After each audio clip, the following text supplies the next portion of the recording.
안녕하세요. 오늘도 잘하는 책방의 문을 활짝 열었습니다. 저는 잘하는 책방의 책방지기입니다. 오늘은 2020년 12월 22일입니다. 불과 크리스마스를 3일 앞둔 날이기도 합니다. 오늘 저는 여러모로 힘든 일이 있었는데요. 그럼에도 불구하고 여러분과 함께 책을 읽으면서 마음을 안정시켜보고자 제 개인적인 욕심으로 책장 앞에 섰고요. 제가 힘든 일이 있을 때마다 항상 떠올렸던 책, 힘든 일이 있을 때마다 많이 위로받았던 책이었던 김현수 작가님의 청춘의 문장들을 오늘은 한번 읽어보려고 합니다. 저도 너무 오랜만에 다시 한번 읽어보는 책이기도 한데요. 김현수 작가님을 사랑하시는 분들도 많이 계신 것으로 알고 있습니다. 김현수 작가님의 따뜻한 문장 속에서 오늘도 따뜻한 위로를 받아가시기를 바라겠습니다.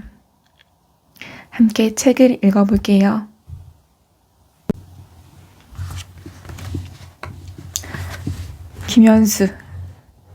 김현수 작가님께서 스스로 써주신 소개 글입니다. 1970년 경상북도 김천에 있는 한 빵집의 막내 아들로 태어났다. 평생 사서 먹을 빵보다 더 많은 빵을 그냥 집어먹으면서 자랐다. 빵은 둥글고 부드럽고 누르면 어느 정도 들어간다. 그런 점에서 그의 본성은 빵에 영향을 받았다. 17살, 전적으로 이과에 적합하게 태어난 냉철한 머리가 그만 이상과 김수영과 김지하의 시를 읽으면서 이상해지기 시작했다. 대학에 들어갈 때는 수많은 문학과 중에서 천문학과를 택했다가 결국 영문학과에 들어가게 됐다.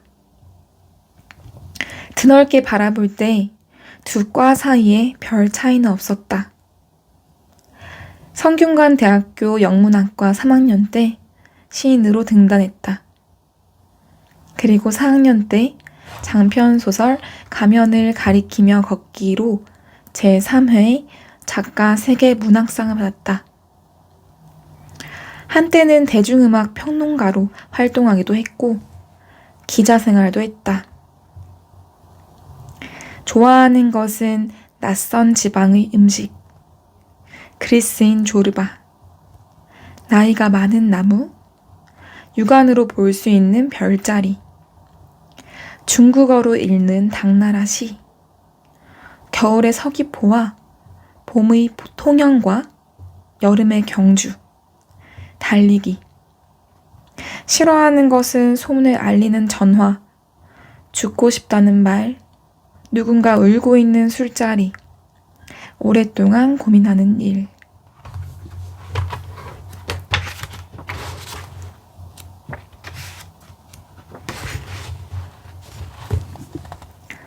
청춘은 들고양이처럼 재빨리 지나가고 그 그림자는 오래도록 영혼의 그늘을 드리운다.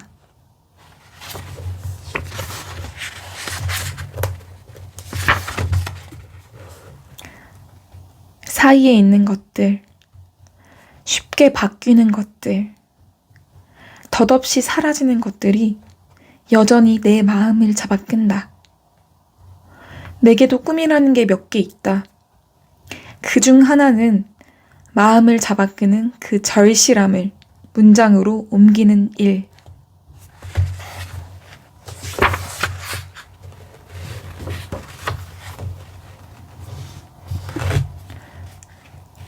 소중한 것은 스쳐 지나가는 것들이 아니다. 당장 보이지 않아도 오랫동안 남아있는 것들이다. 언젠가는 그것들과 다시 만날 수밖에 없다.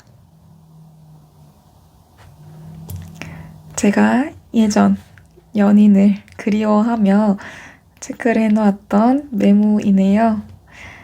네.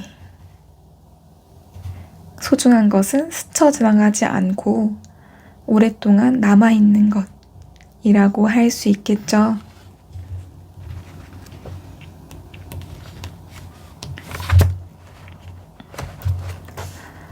아무리 세월이 흘러도 그때 바라본 밤하늘을, 그때 느꼈던 따뜻한 고독을 잊지는 못할 것이다.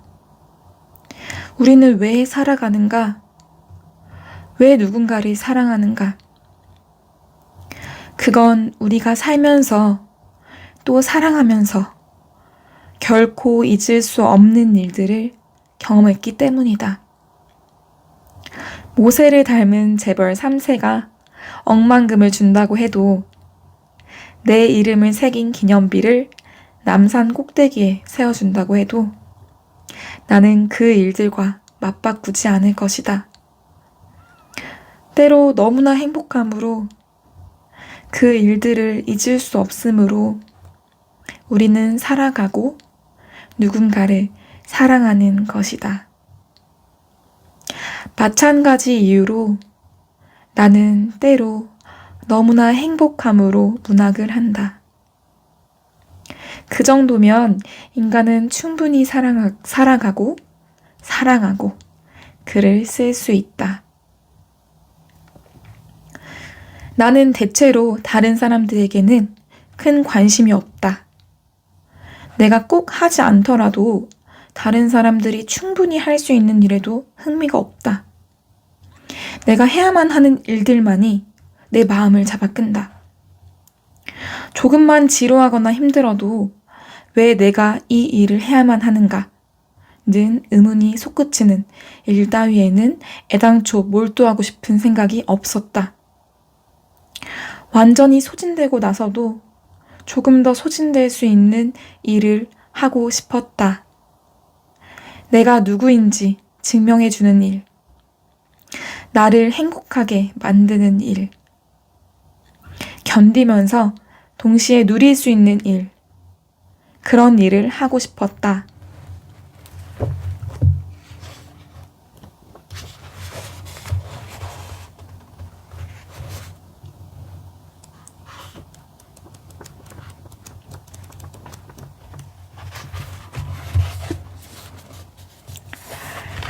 김현수 시인이자 작가님이 청춘에 사시던 곳을 떠나 첫 이사를 하실 때 쓰신 글입니다. 제가 이 책에서도 가장 좋아하는 글귀이기도 해요. 읽어드릴게요. 다음 날 이삿짐 트럭을 타고 언덕길을 내려가면서 나는 그 언덕에서의 삶이 내겐 봄이었다는 사실을 깨달을 수 있었다. 꽃 시절이 모두 지나고 나면 봄빛이 사라졌음을 알게 된다. 천만 조각 흩날리고 낙화도 바닥나면 우리가 살았던 곳이 과연 어디였는지 깨닫게 된다. 청춘은 그렇게 한두 조각 꽃잎을 떨구면서 가버렸다. 이미 져버린 꽃을 다시 살릴 수만 있다면 그 시절로 돌아가고 싶다. 저도 개인적으로 진로를 위해, 취업을 위해 준비하는 시간이 있었습니다. 공교롭게도 저도 그 시절 내내 가파른 언덕길을 타고 마을버스를 타고서야 올라갈 수 있는 곳에 살고 있었습니다. 김현수 작가님의 이 글을 읽으면서 제가 살았던 그때 그 풍경이 그려지기도 했고요. 또 여러분도 지금 어려운 환경에 처해 계신 분들도 계시겠지만 또 그 순간순간들이 사실은 나에게 봄이었다는 사실 잊지 않으셨으면 좋겠습니다.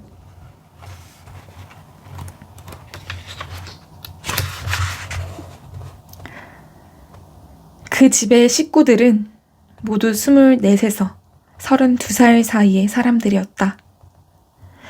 인생의 정거장 같은 나이, 늘 누군가를 새로 만나고 또 떠나보내는데 익숙해져야만 하는 나이. 옛 가족은 떠났으나 새 가족은 이루지 못한 그 누구와도 가족처럼 지낼 수 있으나 다음 날이면 남남처럼 헤어질 수 있는 나이. 그래서인지 우리는 금방 오랫동안 알고 지내던 사이처럼 친해질 수 있었다. 그 집 마루에서 벌어지는 술자리에는 일종의 형제애나 자매 같은 느낌이 있었다. 스카이웨이 너머로 해가 떨어진 뒤 지친 몸으로 직장에서 돌아온 그녀들은 화장을 지운 얼굴로 술상에 둘러앉아 낮 동안 회사에서 있었던 일을 서로 얘기하기도 했고 한창 연애 중인 여자의 이야기에 부러운 반, 질시 반의 자세로 귀를 기울이기도 했다. 그러는 동안 때로 언덕 아래에서 불어온 골바람에 마루 나무 문이 덜컹거렸다. 그러는 동안 때로 화장실에 다녀오면서 나는 눈물을 찔끔거리기도 했다.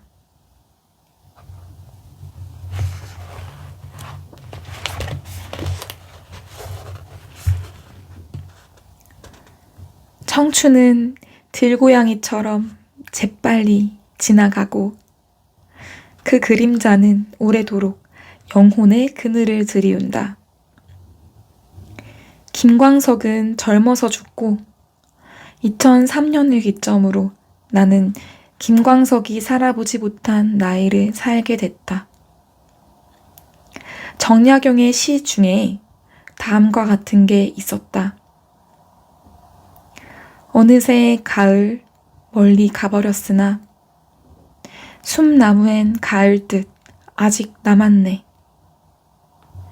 적막한 바위 틈엔 물기 마르고 맑은 시내 어귀에 뗏목 깔렸다. 나무꾼은 상수리 밤톨 줍고 스님은 우물에서 물을 씻네. 석양빛 아직 안이 사라졌는데 등나무엔 초승달 벌써 올라와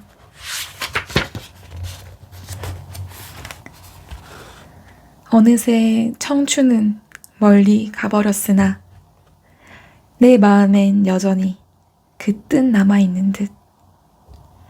지금도 나는 김광석의 노래를 들으면 몸이 아파온다. 청춘은 그런 것이었다. 뜻하지 않게 찾아왔다가는 그 빛도 아직 사라지지 않았는데 느닷없이 떠나버렸다.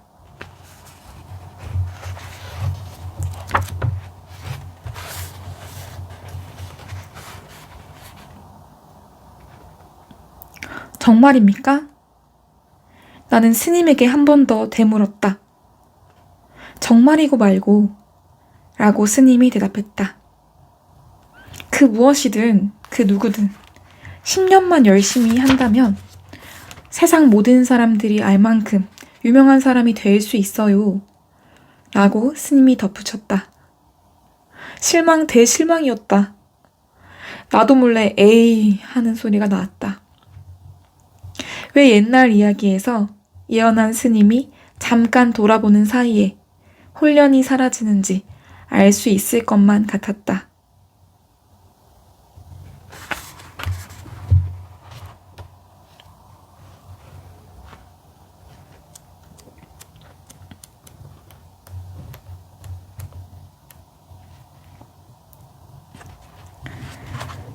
봄빛이 짙어지면 이슬이 무거워지는구나. 그렇구나.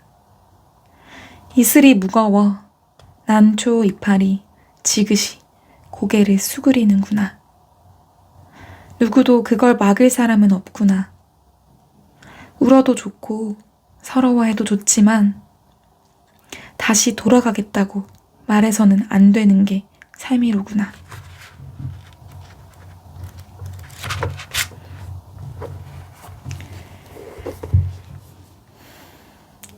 삶을 설명하는 데는 때로 한 문장이면 충분하니까. 내가 사랑한 시절들, 내가 사랑한 사람들, 내 안에서 잠시 머물다 사라진 것들, 지금 내게서 빠져있는 것들. 이 책에 나는 그 일들을 적어 놓았다. 하지만 당연하게도 그 일들을 다 말하지는 못하겠다. 내가 차마 말하지 못한 일들은 당신이 짐작하기를. 나 역시 짐작했으니까. 이제는 경정산만이 남은 200에게 마주 보아도 서로가 싫지 않은 사람들이 모두 사라졌다는 사실을. 그리워라는 말에 지금 내게 당신이 빠져있다는 뜻이 담겼다는 걸 짐작했으니까.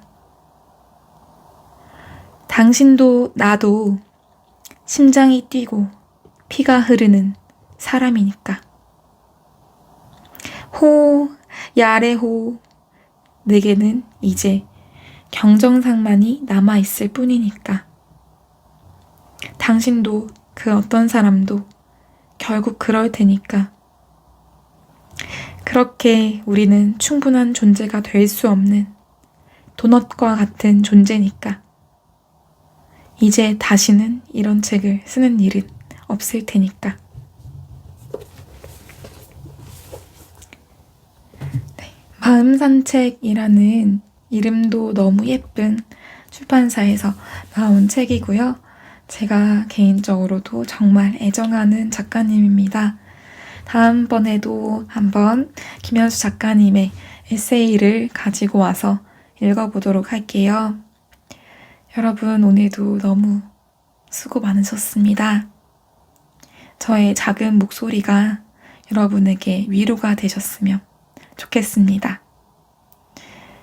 오늘도 평안한 밤 되세요.